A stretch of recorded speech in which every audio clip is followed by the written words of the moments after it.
Isang palipad hangin ang nagdala kay Alon sa isang bayan na pinamumugaran ng mga aswang. Kasalukuyang taon ng 1990, Tarangan, Samar. Mga kabagis, umpisa ng pagganahe ng ating mga imahinasyon sa paki ng subscribe button. Salamat!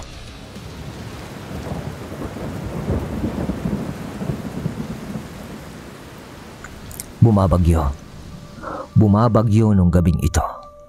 Nagkakalampagan pa nga ang mga yeros sa bubong ng bahay nila Alon, ang pangunahin nating karakter dito sa kwento.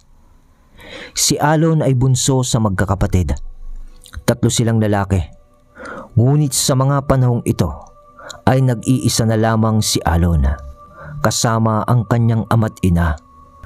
At kung tatanungin nyo naman kung bakit wala na ang mga kapatid ni Alon o ang mga kuya niya, may hirap mang paniwalaan ay nawala na lang ang mga ito ayon kay Alon dahil sa kinuha sila ng mga aswang. Sa bagay na ito ay naniniwala naman si Alon, pati ang kanyang mga magulang, sapagkat sina Alon at ang buong pamilya nito ay angkan naman ng mga mamumuksa ng aswang. Kilalang manggagamot ang kanyang ina sa kanilang bayan at ganun din ang kanyang ama.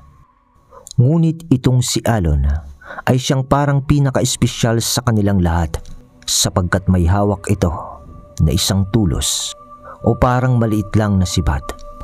Mga nasa kalahating dipa ang haba nito, na kasing taba naman ng bolo na kawayan. Yung parang baston, ganun lang. Pero solidong-solido ito na parang kahoy. Ngunit kulay itim naman ang kulay nun na may patulis sa dulo. At ayon sa kwento, ang bagay na hawak na yun ni Alon ay galing pa sa ibang mundo o sa mundo ng mga engkanto at mga lalang na di natin nakikita sa normal na paningin. At ang bagay na ito ay isang sungay o buto ng isang lalang ng kabilang dimensyon. Ayon kay Alon, na hindi mo mararating ang lugar na to kung hindi mo mahahawakan ang libreta na nooy ipinamana naman ng kanyang lolo na isa ring dating Batikan na antingero.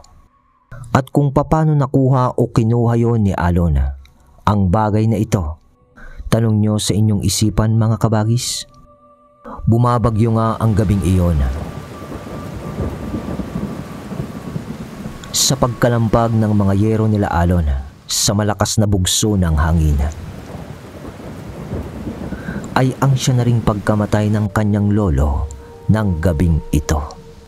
Ngunit sa gabi ding ito, bago namatay ang kanyang lolo, sinabi niya ang mga bagay na to. Apo, nasa tamang edad ka na. Alam kong kaya mong kunin ang bagay na yon. Nasabi ko naman na sa'yo na minsan ko lang sinubukan na kunin ang bagay na yon. At sinubukan din ng mga kapatid mo. Ngunit sila rin ay nabigo dahil sa kakulangan ko din ng kaalaman noon. Ngayon ay kunin mo ang kwintas ko upang makilala ka ng pamilya o ng lahi ng mga engkanto na siyang nangangalaga sa kali. Habang nagsasalita nun ang matanda, ay nasa kabilang papag kung saan ito nakaratay ang mga magulang ni Alon. Walang salitang namumutawi noon sa bibig ng mga magulang ni Alon. Ngunit tumangulang naman ang mga ito sa mga tagubilin ng lolo ni Alon sa kanya. Wala namang sabi-sabi ay kinuha naman ni Alon ang kwintas ng kanyang lolo na may palawit na kulay berding bagay na parang pangil ng isang lalang. At pagkasuot ni Alon sa kwintas na yon na kinuha niya sa kanyang lolo,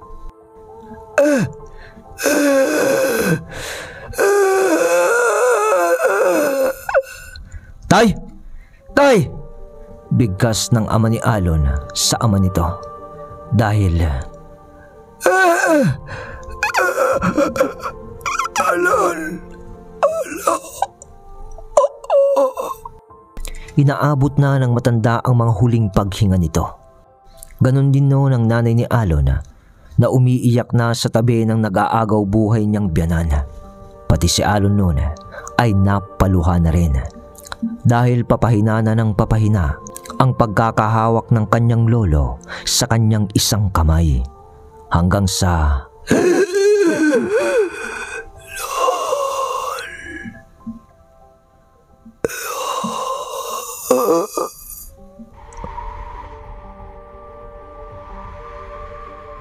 pagkabawi na ng buhay ng lolo ni Alon, kasunod ng pag-iiyakan ng tatlo sa malakas na buhos ng ulan sa labas ng kanilang bahay.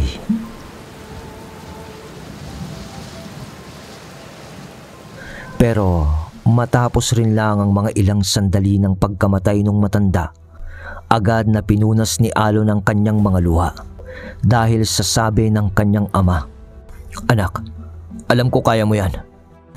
Kaya nga sa'yo ipinagkatiwala ng lolo mo ang kwintas at yung libretang yan. Dahil alam ng lolo mo na ikaw ang makakabawi o makakahanap sa dalawang kuya mo na nawala. Tinuruan na kita kung paano maging matibay, anak. Lalaki ka. Alam mo na ang ginagawa mo." Mainspirasyong sabi naman ng ama noon ni Alon dahil sa mismong gabi na yon, habang ganoon ang panahon, ay ang siya na palang tamang oras para puntahan ni Alon ang sinasabi ng kanyang lolo na lugar ng Biringan. Dahil dun lamang niya mahahanap ang kali at ang pamilya na nangangalaga sa mahiwagang animal o nilalang na may sungay na kulay itim. Nasa libretang hawak-hawak noon ni Alon ang lahat ng impormasyon patungkol sa misyon nito na kunin ang sungay na yun. Dahil oras na naging sandata o matangan mo ang sungay ng kali, ay magkakaroon ka na ng sandata na napaka-imposible ng talunin ng mga lalang sa kabilang mundo o mga aswang pa na kahit anong malalakas pa na lahi. Ayon sa libreta na hawak ni Alon, sa paglalarawan sa nilalang na nakaguhit mismo dito, para yung sa aso ang tikas o itsura. Mas mabagsik nga lang ito kung titignan mo. Dahil may mga mahaba itong balahibo sa leeg at batok niya na para namang sa leon. Kasing laki na rin ito ng kabayo. Ngunit ang pares ng mga paa nito sa likod ay parang sa aso rin, na naaangkop naman sa laki niya. Ngunit ang kakaiba dito ay ang dalawang paa niya sa harap na parang sa manok at kulay itim din yun, kagaya ng nag-iisang sungay nito sa noo, at ang buo nitong katawan ay kulay puti. At ang tanging mga engkanto o mga lalang sa kabilang mundo na nangangalaga dito ay ang pamilya o lahi ng mga engkanto na tinatawag nilang Devery. Ang mga Devery ay uri ng pamilyang engkanto na halos kapantay din ng mga dalakit noon sa pagiging maharlika ng mga ito. Kaya inihanda nga ni Alon ang sarili niya sa bagay na gagawin niya. Nasa 23 anyos na ngayon si Alon sa kwentong ito. Kaya naman,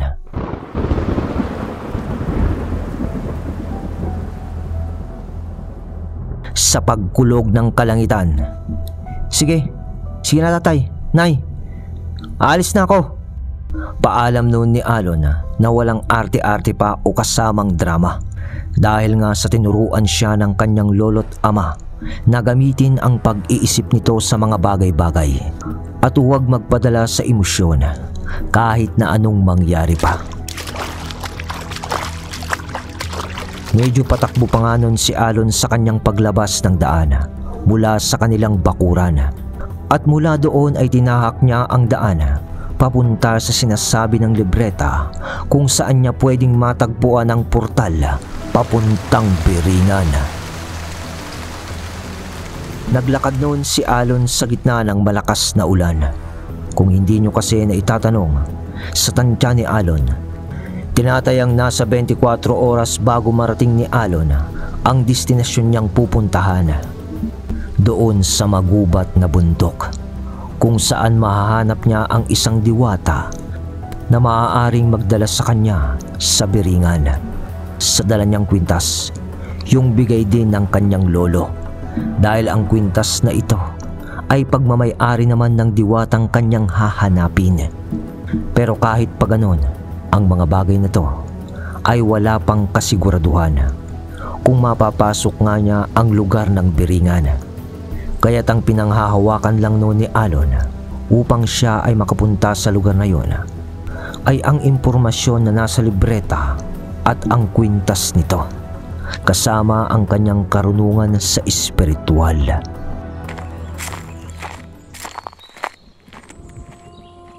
Nang inabot na nga ng umaga noon si Alon, medyo tumila na ang ulan ng mga oras na ito.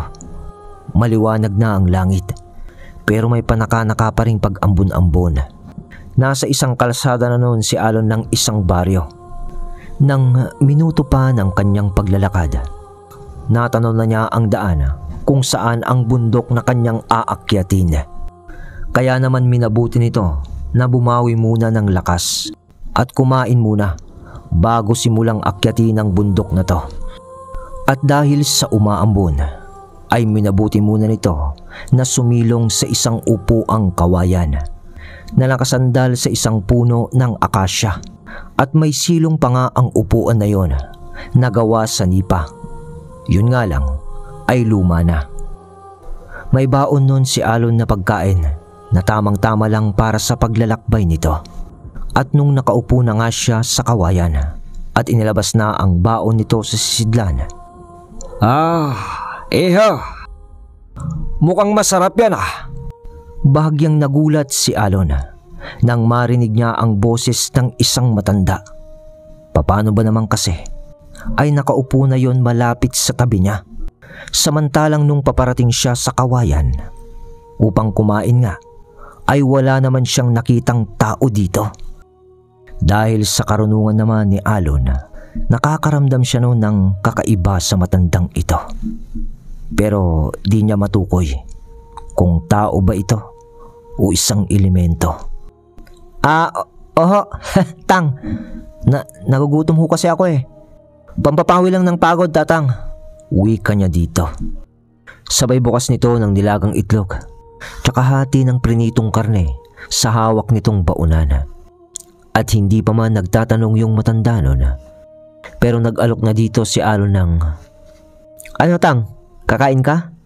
Tara, pagsaluhan na natin to," sabi nito. Sabay pisat pa niya ng kamatis at lagay ng konting asin. Ayos lang ako, iho. Huwag kang mag-alala.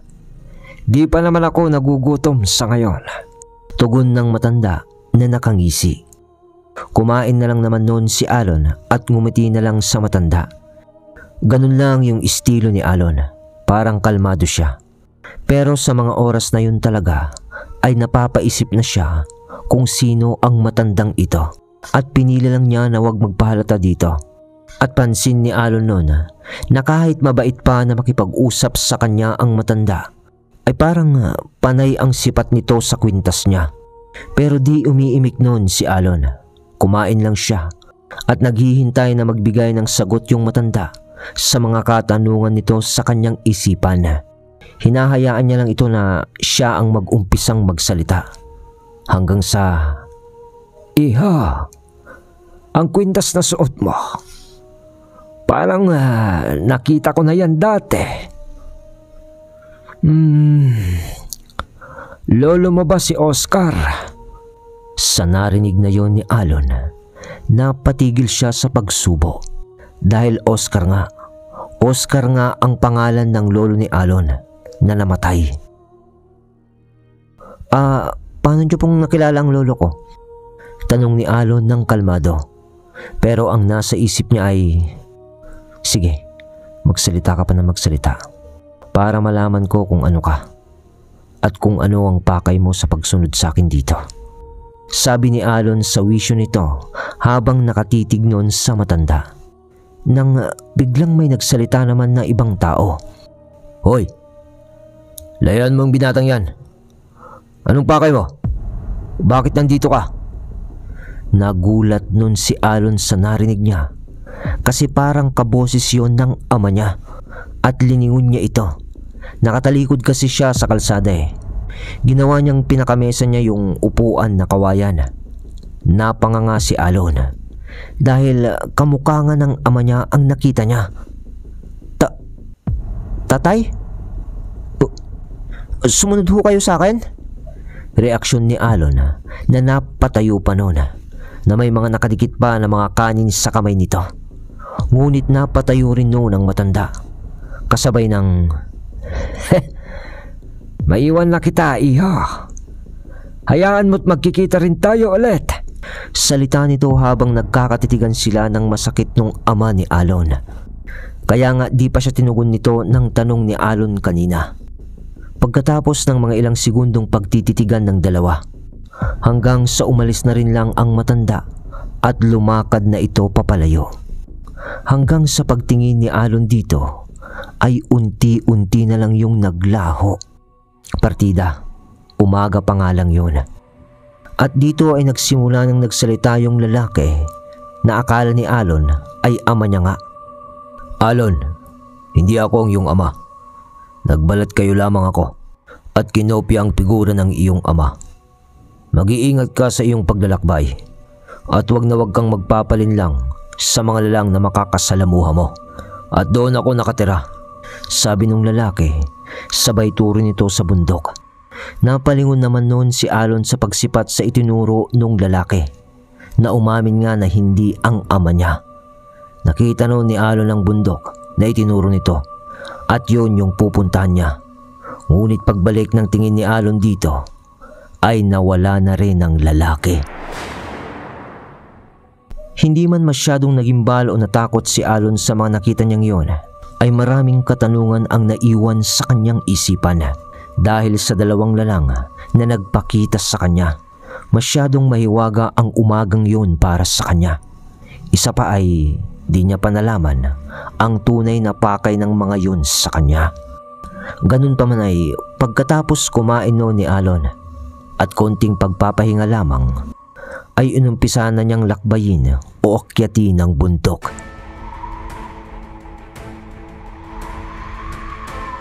Katitila lang noon ng ulan kaya maputik-putik pa ang daan. Hindi na inisip noon ni Alon kung sino yung mga naging panauhin sa kanyang pamamahinga sa gilid ng daan dahil makakaabala lang yun sa kanyang kaisipan sa totoong pakay nito sa kanyang misyon. Akyat ang ginawa nun ni Alon.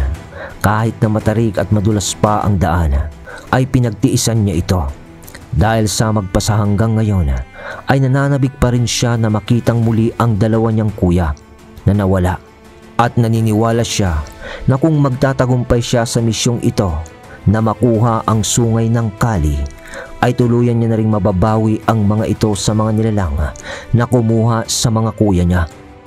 Naniniwala siyang buhay pa ang mga ito na kahit wala man siyang ebidensya at lukso lamang ng dugo ang basihan niya. Patigil-tigil noon si Alon sa paglalakad upang magpahinga rin at kasama na doon ang pananghalian niya.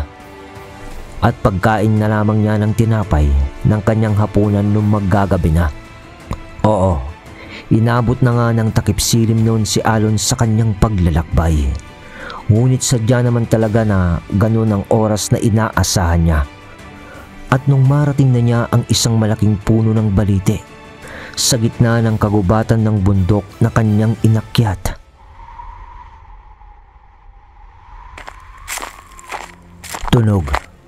Tunog ng paghakbang noon ni Alon papalapit sa malaking puno ng balite. Sabay hinga nito ng malalim. May dala namang itak si Alon. Kahit papano ay nagdala rin ito ng kanyang armas para may panlaban siya kung sakali na may sumugod na hayop sa kagubatan sa kanya. Nang sa mga ilang sandali ay inumpisahan na ni Alon ang ritual na naaayon sa pagtuturo o nakasulat sa libreta upang tawagin ang diwatang sinasabi ng kanyang lolo. Mula sa kinahaharapan niya ng baliting yon Nag-umpisang naglakad si Alon para ikutin ang balite. Ngunit habang iniikot niya yon, ay may siyam din na buhay na salitang kanyang ibinubulong-bulong ng paulit-ulit. Ngunit dapat ay eksaktong-eksakto na matatapos niya ang siyam na salita na yon, oras na nakabalik na siya sa pinag-umpisan nitong lumakad. Dahil siyam na beses din na uulit-ulitin nito ang pag-ikot sa punong iyon. Mga minuto ang lumipas. Tahimik na bubulong-bulong noon si Alon habang umiikot sa puno. At nang matapos niya na ito, hinugot na niya ang kanyang itak. Sabay paghuhukay niya sa pinag-umpisahan nitong maglakad. Mababaw lang naman yon. Sabay tanggal niya ng kwintas niya noon at lagay nito sa hinukay niya.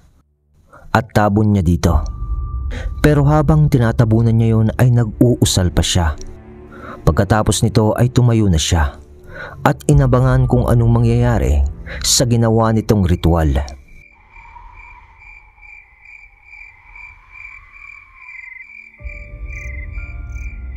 Pero sobrang tahimik ng paligid na halos mabibiging ka na sa sobrang katahimikan ng lugar. Parang wala namang mangyayari. Kaya doon ay napaisip pa si Alon na baka nagkamali lang siya sa ritual na ginawa nito. Kaya doon ay nagpasya na siyang ulitin ang ginawa niya.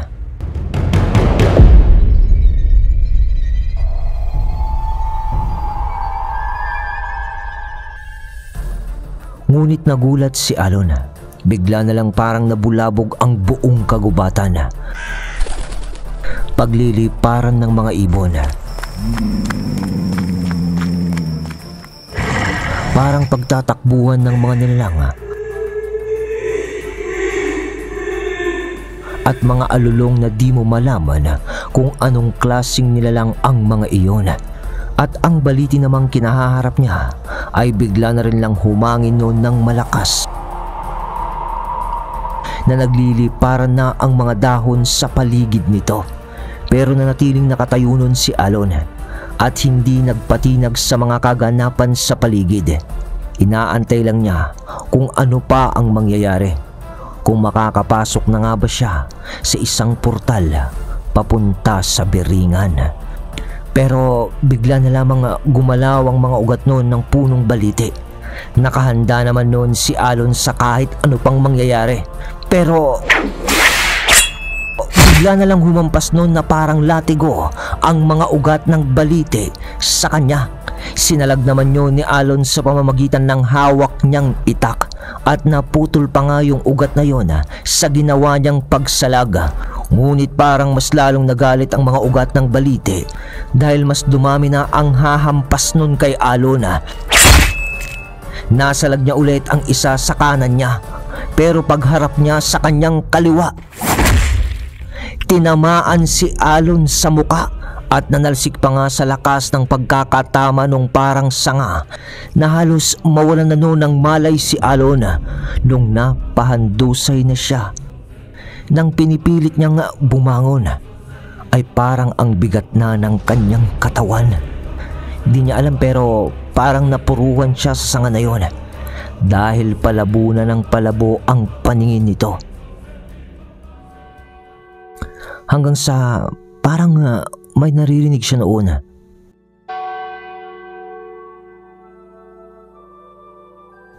Tunog ng kampana. Papalakas yun ng papalakas sa kanyang tenga.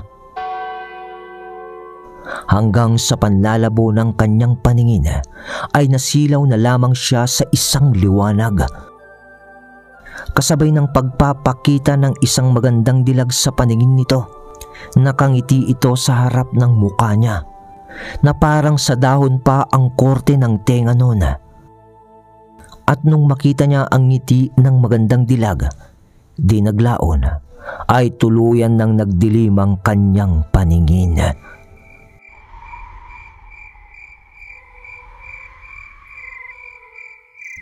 Panaginip. Parang nananaginip noon ang pakiramdam ni Alon. Hanggang sa, "Alon! Alon!"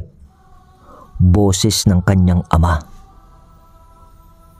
Pagmulat niya ng kanyang mga mata, nakita na lamang niya ang kanyang sarili na nakahiga sa pilapil, sa bukid. Nasa bukid na si Alon. Nagtataka siya noon dahil sa alam niyang totoo ang nangyari sa kanya sa tuktok ng bundok. Ngunit bakit naroon na siya sa gitna ng bukid kasama ang kanyang ama, at higit pa rito ay kasama ng kanyang ama ang kanyang dalawang kuya na matagal nang nawawala. Sa pagtayo ni Alon sa pilapil dahil sa pagkabigla, Tay, bakit? Ba't mo kasama si na kuya? Ano ka ba, Alon? Siyempre, mga anak ko kayo. Di kasama ko kayo. Oo nga naman, Lon. Tugon pa ng isa nitong kuya na nakahawak pa noon ng bungkos ng palay, na para bang nagtatanim sila sa bukid. Nang may naramdaman naman si Alon sa liig niya na parang nakasabit, nang kinapa niya ito at hinawakan at tinignan yung palawit nito, yung kwintasyon na bigay ng lolo niya na ibinaon niya lang kanina sa lupa. Imposible to, sabi ni Alon sa isipan niya. Dahil papanong naging gano'n ang nangyari? Tapos umaga pa sa lugar na to, nang maalala niya ang bilin ng lalaki na nagbalat kayo na bilang ama din niya bago siya umakyat ng bundok. Di ba nga sabi nun ay huwag siyang magtitiwala sa lahat ng mga makakasalamuhan niya. Kaya't biglang itinaas ni Alon ang itak niya na hawak niya pa rin noon, sabay duro sa ama't kapatid niya. Sino kayo? Alam kong nagbabalat kayo lamang kayo. Ikaw ba yung nakausap ko kanina bago ako umakyat ng bundok? Tanong ni Alon, pero di naman sumagot ang dalawang kuya nito, pati ang ama niya, at nagkatingin-tinginan ang mga yun. Tapos ay napangising tumingin sa kanya, hanggang sa unti-unti na lamang na nagbabago ang muka ng mga yun, kasabay pati ang kanilang mga kasuotan. At hindi lang yun, palamlam na rin ng palamlam ang kapaligiran, na parang napupukaw ang sikat ng araw hanggang sa naging maulap na ang kalangitan. Pati ang inaapakang lupa rin ni Alon ay nag-iba, at ang kapaligiran dito ay naging isa na lamang na malawak na lunti ang mga damot, mga halaman na namumulaklak. Sa pagtataka naman ni Alon sa nangyari sa paligid, nagsalita na noon ang isa sa mga lalaking kanina ay nagbalat kayo bilang ama nga niya, at sinabing, Iho, nandito ka na sa hinahanap mong lugar. Kami ang pamilyang Diver. Ano? Nasa Biringan na ako? Tanong ni Alon. Pero sumunod naman doon ang pag-alulong ng isang lalang sa di kalayo ang burol mula sa kinatatayuan ni Alon. Kitang-kita yun ni Alon dahil sa nagliliwanag na sanligan o likuran ng malaking nilalang ang isang syudad na napakaliwanag. Yun yung pakay mo, hindi ba, iho? Ang Kali. Bigkas nung lalaki na may pinilakang buhok. Yan ang Kali, tugon naman ni Alon. Mabuti pang isukbit mo na ang sandata mo, iho. O Alon, dahil wala ring magiging silbihan. Kilala namin ang iyong lolo. Nasabi niya sa amin bago siya pumanaw ang pagpaparito mo, pati ang nais mong makamit. Ha? Papanong huwag ka nang masyadong magtanong, Alon. Ipapaliwanag ko sa iyo ng maiksi. Ang kwintas na suot mo ay pagmamay-ari ng isang diwata, hindi ba? At ang diwata na yon ay ang Kali. At kaya't bigla na lamang siyang naparito ngayon ay upang kunin ang pangil na palawit na nakasabit sa iyong kwintas.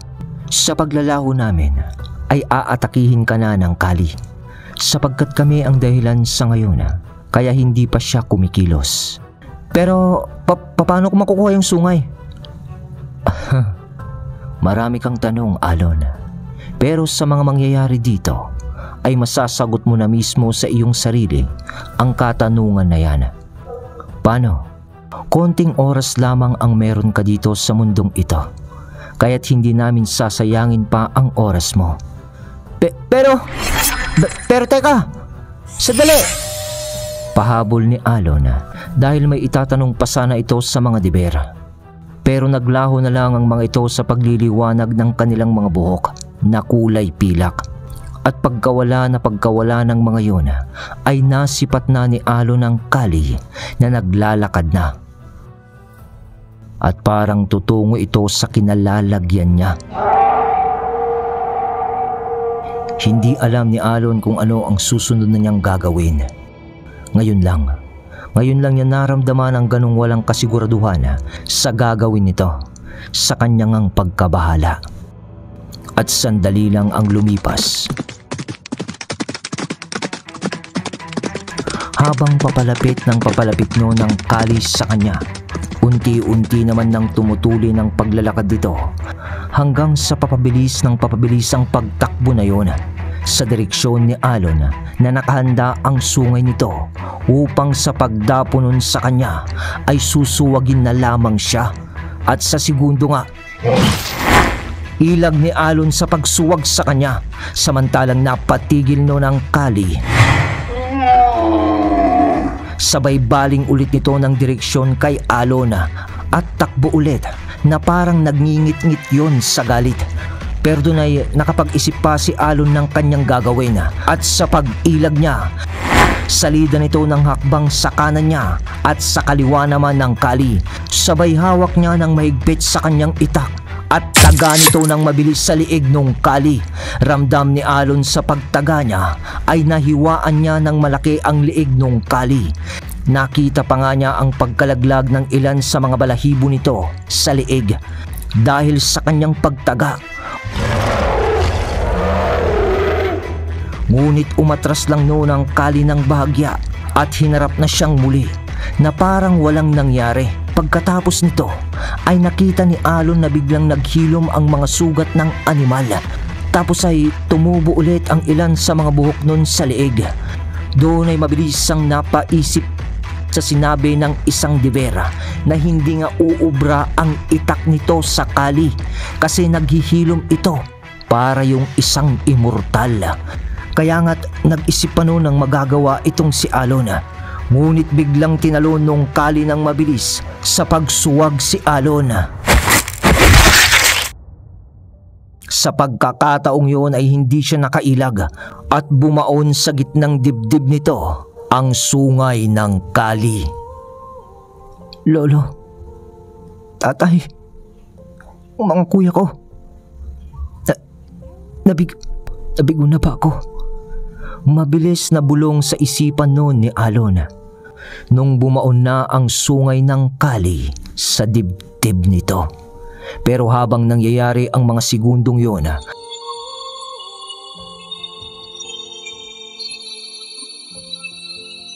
ay parang pansin pa niya ang pagliliwanag ng pangil ng Kali na nakakwintas sa kanya. Hahawakan niya sana ito, kaso mukhang mamamatay na siya dahil sa ramdam niyang mawawalan na siya ng ulirat at paghinga sa mga sandaling iyon.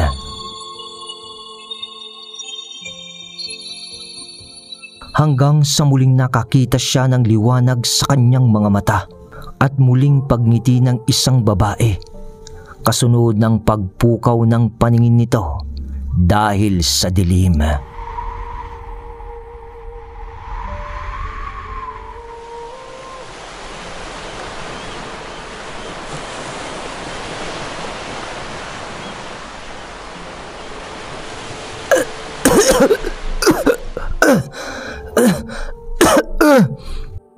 Pag-ubo niyang muli sa pagramdam niya na parang nalulunod sa kanyang paghinga at sa dahang-dahang pagmulat ng kanyang mga mata. Dito ay nakita niya nakita niya ang ilang muka ng mga tao na parang nag-umpukan sa tapat niya kung saan siya nakahiga. Iho, ayos ka lang ba? Uwi ka ng isang lalaki.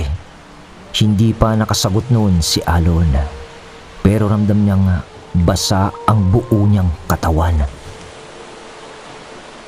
At doon ay napagtanto niya sa pagkakarinig niya sa alon ng dagat ay nasa dalampasigan pala siya. Kaya pala siya parang nalulunod at maalat yung tubig na inubo niya.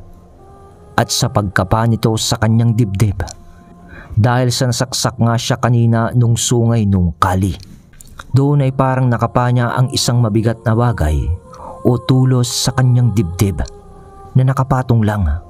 Parang yun pa nga yung nagpapabigat sa dibdib niya kanina.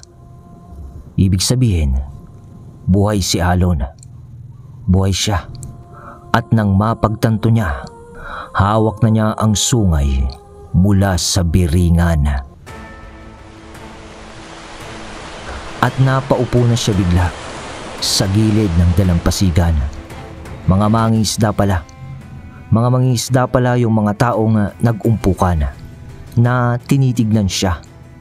At nakita siyang nakahiga doon sa gilid na sa pag-aakala ng mga ito ay patay na si Alon. Pero hindi pala. Tinanong na lang ni Alon noon kung nasaan siyang lugar. At doon niya napagtanto na malayo na siya sa kanilang baryo. Pero nasa tarangan pa rin naman siya. Malayo lang sa baryo nila. At dahil sa kabisado naman nito ang tarangan, ay nakauwi rin naman siya ng maayos sa kanilang tahanan. Nakiusap na lang sa mga biyahero at nakisakay siya noon. Sa awa naman ng Diyos ay kinaawaan naman siya ng mga ito. Tuwang-tuwa noon ng mga magulang ni Alon sa kanyang pagdating. Pangunahin dito ang kanyang ama dahil nga sa natangan na ni Alon ang sungay ng kali. At doon na rin na ikwento ni Alon sa kanyang ama na siguro ay hindi naman niya dapat linabanan ng kali dahil isa rin lang yung diwata. At ang tanging kailangan mo lang gawin ay kusa mong ibigay ang iyong sarili sa kanya upang maibaon nito sa katawan mo o maibigay ang kapangyarihan ng sungay nito sa iyo. Sa makatuwid, wala ka naman talagang gagawin kundi ipaubayas sa kanya ang lahat. Pero parang ang kapalit naman noon ay hindi na muling nakita pa ni Alon ang kwintas nito na bigay ng kanyang lolo. Pero hinayaan na lamang yun dahil nagtagumpay naman siya sa unang misyon nito. At mula dito mga kabagis, dalawang taon ang lumipas mula nung nataglay ni Alon na ang sungay, ay sinimulan niya ng hanapin ang kanyang mga kuya. Ngunit sa haba ng panahon na yun, ay ni anino ng mga ito ay wala siyang nakita. Marami na rin siya noong napaslang na mga aswang gamit ang sungay dahil sa pagsisiyasat nito kung saan nga naroroon ang mga kapatid niya.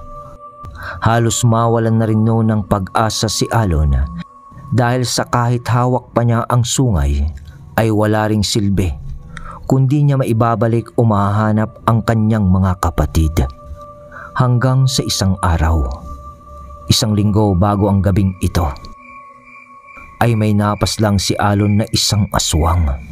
Dahil nga sa pananalasa nito sa kanilang baryo, wala namang intensyon na maging bayani o ano paman si Alon sa kanilang baryo, kundi tinugis niya lamang ito dahil sa pagbabakasakaling konektado yun sa pagkawala ng kanyang mga kapatid. Pero sa kasamaang palad ay napaslang din niya ito dahil sa sobrang bagsik ng bisa ng sungay na hawak niya sa mga lalang na yun. Ayon kay Alon, maidikit lang ito sa mga aswang ay siguradong sunog agad ang balat ng mga yun, yung parang nasa buyan ng asido o kumukulong tubig. Ganun. At kapag naibaon mo na yun sa katawan nila, ay parang sisingaw na lang sa buong katawan ng mga yon ang likido na parang asido, kasunod ng pagsilab ng apoy. At nang matutulog na nga ng gabing ito si Alon, mga ilang sandali lang ay napaidlip na ito. Parang nasa panaginip siya noon. Nakikita niya sa kanyang mga mata ang parang malamlam na kapaligiran. At sa gitna yon ng bukid, nang maya-maya pa, ay nakita na niya ang mga ilang tao na naggagapas. Alon! Alon! Alon! Alon! Boses ng isa niyang kuya habang nakikita nito ang naggagapas. Kuya? Sa pagbigkas niya, Alon, mukhang dinala ka ng wisyo mo dito. Hindi ko akalaing maririnig mo pa ang boses ng mga kapatid mo sa daan ng palipad-hangin na ginawa ko. Matagal-tagal na rin na panahon mula nung una tayong nagkita, Alon. Sayang, hindi pa kita nakuha nung araw na yon para nakasama mo na ang mga kapatid mo. Sino ka? Nasaan ang mga kapatid ko? Ibalik mo sila sa amin. Bigkas naman ni Alon sa palipad-hangin na yon sa kanyang wisyo. Kung gusto mong makita ang mga kapatid mo, Alon, pumunta ka sa baryong ito. Wala sa mapa, wala sa talaan ng bayan ang sinabing baryo ng nilalang na kausap ni Alon sa wisyo niya.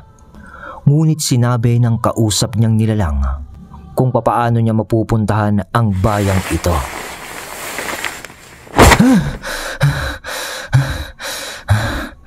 Biglang pagbangon ni Alon. Alam ni Alon na maaaring isang patibong ang lugar na yun kung siya ay pupunta. At alam niyang mataas ang karunungan ng lalaking nakausap niya na nagpalipad hangin sa kanya dahil napasok nito ang mga bakod na usal niya o karga niya sa katawan. Pero nakapagdesisyon na noon si Alon dahil sa kadesperaduhan niya na mabawi ang dalawa niyang kuya ay pupuntahan niya ang bayan na ito. Dala ang sungay. Kaya't kinaumagahan ay nagpaalam na ito sa kanyang mga magulang. Gustong sumama noon ang kanyang ama. Ngunit sa di sigurado si Alon kung nandun nga ang mga kapatid nito o isa lamang yung patibong, ay ayaw ni Alon na madamay rin ang kanyang ama sa laban. At labag man sa kalooban ng kanyang ama na hindi siya sasama, ay minabuti na lamang niya na intindihin ng kanyang anak. Kaya nga't muli ay naglakbay noon si Alon ng mag-isa.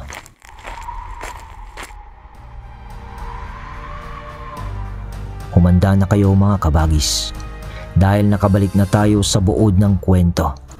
Dahil nga isang palipad-hangin ang nagdala kay Alon sa isang bayan na pinamumugaran na ng mga aswang. Takip silim na at nandito na nga si Alon sa bayan ng Salimpapa.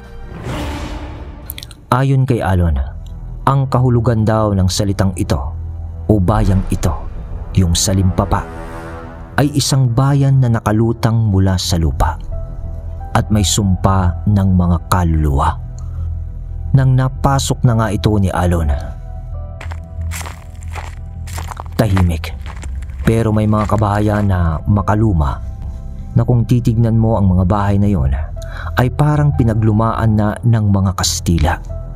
Ilang sandali pa ay may naglalakad na mula sa di kalayuan papunta sa direksyon ni Alon kung saan siya nakatayo. Maalinsangan noon ang hangin sa kapaligiran. Nang makaabot na ang matanda ng mga ilang metro sa harap ni Alon, nakilala yun ni Alon. At yun yung matanda na nakita niya nung siya ay namahinga at kumain sa silong ng akasya sa upuan na kawayan. 2 taon na ang nakakalipas. Buti nakarating ka, Alon. Maligayang pagdating sa bagong bayan mo. Bungad na salita ng matanda. Anong bayan? Anong bayan ko? Anong bayan ko ang sinasabi mo? Nandito ako para bawiin ang kapatid ko. Ikaw ba? Ikaw ba ang nagbigay ng mensahe sa akin sa palipad hangin na yon? Tanong niya. Oh, ako yon. Dahil sa pagpatay mo sa kapatid ko. Pero patatawarin na kita sa parting yon. Ngunit ang magiging kapalit nito ay dito ka na lang titira. Ano? Nasisiraan ka naman ng ulo, tanda. At sa anong dahilan naman? Bakit ako titira dito? Sasagutin kita ng diretso. Dahil gusto kong ikaw at ng mga kapatid mo ay mawalay sa pamilya nyo at maging akin na lang kayo bilang mga alipin. Sira at ang tuktok mo, tanda. Wala ka pang ang alam, Alon. Matagal-tagal na panahon ang alitang ito ng ating pamilya. At ang henerasyon na katapat ko ay ang iyong lolong si Oscar. Kaso alam kong patay na rin siya. Pero hindi nangangahulugan yon. Natapos na rin ang pagpaparusa ko sa buo niyong angkan na mga lahi ng antingero at manggagamot. Dito ka na lang at magiging alipin kita. At habang buhay naman na magdudusa ang mga magulang nyo sa paghahanap sa inyo. Huwag kang mag-alala. Hindi naman kita yayang gawin. Gagawin lang kitang alipin, kagaya ng mga kapatid mo. Sa laki ng kasalanan ng Lolo Oscar mo sa akin, ay kulang pa ang 3 henerasyon ni Oscar sa gagawin kong parusa sa inyo. Ano? Anong kasalanan ng lolo ko sa'yo? Di mo alam dahil ala ka pa noon. Pinatay halos ng lolo mo ang buong angkan at kapamilya ko. Sa sabing yun ng matanda, napatahimik si Alon at nag-isip. At salita niyang muli ng, kung ginawa man yun ng lolo ko, ay siguro'y dapat lang yun dahil mga aswang kayo. Ngayon, ilabas mo na ang mga kapatid ko. Bigkas niya, sabay hugot nito ng sungay sa kanyang likod na nakasukbit. Ngunit tumawa lang ang matanda at sinabing, Ano ang bagay na yan? Kahoy? Buti pa itago mo na. Yang laruan mo, Alon. Hindi yan tatalab sa akin. Bueno, gusto mo silang makita? Sabi ng matanda, sabay kumpas ng kanyang kamay. Kuya! Sigaw ni Alon. Dahil sa pagbukas ng isang pintuan ng bahay na malapit lang sa kanyang kinatatayuan, ay may 4 na kalalakihan na lumabas. Pares ang mga yon, sapagkat yung 2 nasa harap niya ay nakakadena ang mga kamay. At hawak-hawak naman yon ng 2 nasa likod nila. Payat na payat, mukhang gusgusin ang mga kuya noon ni Alon. Yun ang nakita ni Alon na mga kuya niya. Buti nga ay namukaan pa niya ang mga yon. Pagkatapos ay, Lon, buti nakita mo kami. Buti dumating ka. Bigkas pa ng isa doon. Mangilid-ngilid na noon ang mga luha sa mga mata ni Alon dahil sa pinaghalong emosyon sa pagkakakita niya sa kanyang mga kapatid, ng panlulumo para sa mga kuya niya at galit para naman sa matanda. Ngunit gaya ng dati ay hindi nagpadala sa emosyon niya si Alon. Pero biglang tumakbo na lang noon si Alon upang atakihin yung matanda.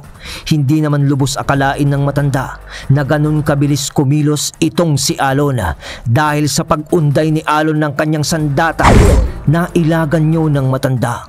Ngunit dumampi sa mukha nito ang tulis ng sungay, dahilan upang magulat ito sa kakayahan ng hawak na sandata ni Alon. Parang nabuhusan ng asido noon ang pagmumuka ng matanda. Ngunit sa akala niyang titigil na si Alon, muling umatake nun si Alon kasabay ng pag-unday niya ulit ng sungay. "Tulungan ako!" Uwi ka ng matanda, sabay atras nito ng mabilis.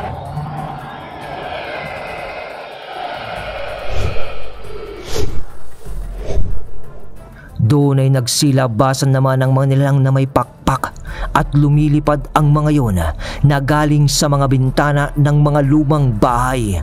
Parang mga paniki o abat na aswang ang mga ito. At dahil sa karanasan naman ni Alon sa pakikipaglaban sa mga aswang, mula nung natangan niya ang sungay, tumakbo ito sa direksyon ng kanyang mga kapatid. Agad naman na hinatak ng dalawang nakahawak sa mga ito ang mga yon sa loob ng lumang bahay. Sa pagsara ng pinto ay agaran naman na tinalon ni Alon ang pinto. Sabay pagkatibag nito dahil sa lumang-luma na iyon, ginawa yon ni Alon dahil sa dadagitin nga siya ng isang aswang na lipad. Kaya siya sumuot doon. Ngunit nang papasok na sana ang aswang na yon sa paglipad niya sa nawasak na pinto,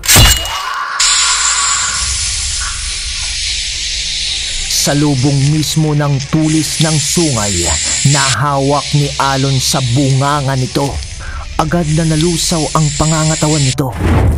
Sunod ng mabilisang pagliyab noon.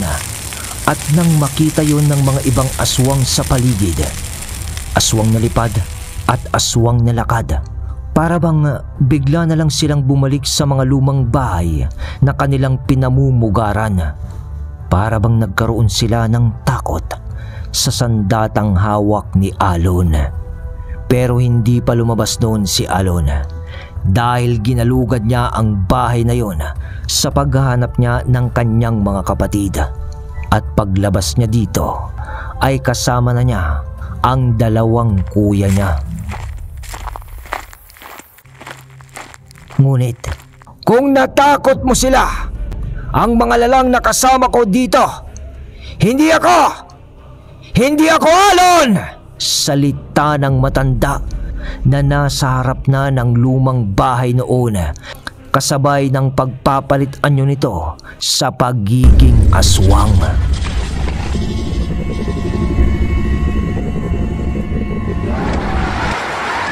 Lumaki noon ang kanyang mga braso sa kamay, kasabay ng pagtubo ng pakpak dito. Mula sa magkabila ang tagiliran nito, tumangkad din ito na parang nabatak ang buo niyang katawan. At yung mukha niya ay naging kulukulubot na, kasabay ng pag-usli ng mga nguso nito papaharap dahil sa pagtubo ng kanyang mga pangil. "Mga kuya, umatras kayo," salita ni Alon. "Tingin mo ba makakatakas kayo dito? Kayong mga magkakapatid?" Bigas ng matanda sa pagiging aswang nito at pag-iiba ng kanyang boses. Pero di rin naman natinag si Alon sa itsura at laki ng kalaban nito. Bagkusay, inihanda ni Alon ang sandata nito. Sabay sugod sa lalang. Mabilis na nailagan nung aswang ang pag-atake ni Alon dahil sa biglaang paglipad nun sa ere. Sabay tawa pa nun ng malademonyo. Ngunit, mga kuya, kaya niyo bang tumakbo? Tanong ni Alon. Umuo naman nun sa pagtango ang dalawang kuya niya. Sabay takbo ng tatlo. Ngunit pinauna pa ni Alon ang mga kapatid nito para masabayan niya ang mga yon sa kanilang bilis. Takbo, tumakbo sila at alam naman ni Alon na susunod ang aswang sa kanila para sila ay dagitin. Sige, dumagit ka at sisiguraduhin kong sasaluhin ka ng sungay na hawak ko. Saad pa ni Alon sa kanyang sarili habang sila ay tumatakbo. Gaya nga ng inaasahan, ay ginamit ng aswang ang kakayahan nito na lumipad para hindi siya masukol ni Alon sa baba dahil sa sungay na sandata nito. At habang papatakbo sina Alon papalabas ng baryo ay sinundan nga sila nito mula sa tuktok at naghihintay lamang ito ng tamang pagkakataon upang isa-isahing dagitin ang mga magkakapatid. At maya-maya lamang ay bigla nang ang bumulusok ito kina Alon. Mga kuya! Mga kuya! Sa mga puno kayo! Sa mga puno! Abutin niyo yung parteng makapalang puno! Uwi ka ni Alon. Halos madapa-dapa na noon ang mga kuya ni Alon dahil nga sa mahina pa ang kanilang katawan hanggang sa malapit na lamang sila sa mga puno. Biglang nadapa pa yung isang kuya ni Alon. Agaran naman na napatigil pa noon ang isa pa niyang kapatid dahil tutulungan niya yung nadapa niyang kuya. Mga kuya! Mga kuya! Sigaw ni Alon habang paparating pa nga lang siya mula sa likod ng mga ito. Ngunit nandyan na ang lipad na aswang. Direktang susunggaban na sila mula sa itaas. Pero sa segundo, talon ni Alon at madadagit na ang dalawang kuya niya. Pero Bumaliktad yung aswang kasama si Alon dahil umabot siya. Umabot siya bago pa man madagit ang dalawa. Gumulong sila sa lupa nung nilalang dahilan naman upang mabitawan pa ni Alon ang sungay na hawak nito. Nagpambuno sila noon ng nilalang pero sa laki ng nilalang na yon ay dihado si Alon sa puwersa. Kaya naman, Kuya! Kuya! Yung sungay! Sigaw ni Alon. Sabay sipa niya sa lalang na sasagpangin na siya. Nakadistansya naman si Alon sa pagsipa niya. Sabay bato naman ng kuya niya sa tabi nito ng sungay. At pagkahawak dito ni Alon na nag-aapura pa sa paglundag sa kanyang muli ng aswang. Dumaplis pa sa katawan nito ang tulis ng sungay. Parang nakailag pa nga ito. Ngunit ganun pa man, napahiyaw noon ang aswang dahil sa labis na pinsalang tinamo nito sa tama nung sungay. At mabilis yung lumipad papaitaas, papalayo kina Alon. Bumalik ka dito! Bumalik ka dito! Sigaw pa ni Alon. Ngunit di ka makakatakas. Mabilis na tusok-tusok ng isang lalaki ng kanyang patalim sa lupa. Tapos ay usal nito at taga niya sa ere ng itinusok-tusok niyang itak sa lupa. Doon naman ay biglang nalaglag yung aswang bago pa man ito makalayo kina Alon. Tay! Sigaw ni Alon. Dumating ang tatay ni Alon at siya ang gumawa ng tigalpo ng itak sa aswang kaya nalaglag ito. Tuluyan mo na siya! Tuluyan mo na siya, Alon! Sigaw ng kanyang ama. Wala namang sabi-sabi pa. Sa maikling takbo at talon ni Alon, baon ng sungay sa likod ng aswang.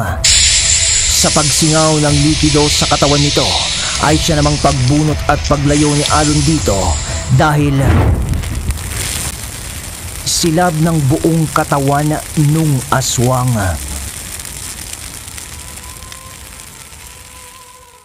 Tay! Tay!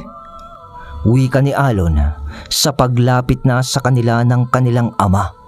Ibig sabihin ay hindi rin natiis ng kanilang ama ang hindi sumunod kay Alon. Mga anak ko! Sambit nito, sabay pagyayakapan nilang mag-aama.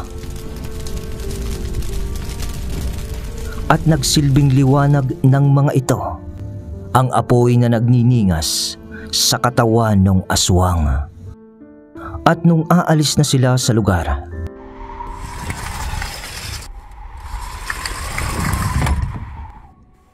nakita pa nila ang pagbubukasan ng mga bintana sa mga lumang bahay. Tinanaw sila ng mga nakatira doon. Wala namang ginawa ang mga yun, kundi ang tignan lang sila sa walang emosyon nilang mga muka. Pagkatapos ay tumalikod na ang mag-aama at umalis na sa bayan ng Salipapa, pauwi ng kanilang baryo. Lumipas pa ang isang araw, ay nakarating na nga sila sa kanilang tahanan. Mga anak ko, nandito na kayo. Sobrang galak ng ina ng mga ito nang nakita niyang buo at buhay ang mga anak nito at buo na rin ang kanilang pamilya.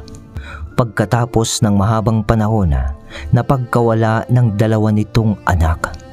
At ganun na lamang ang pasasalamat nito sa bunso nitong anak na si Alon, na kinuha ang pangalan nga sa alon ng dagat.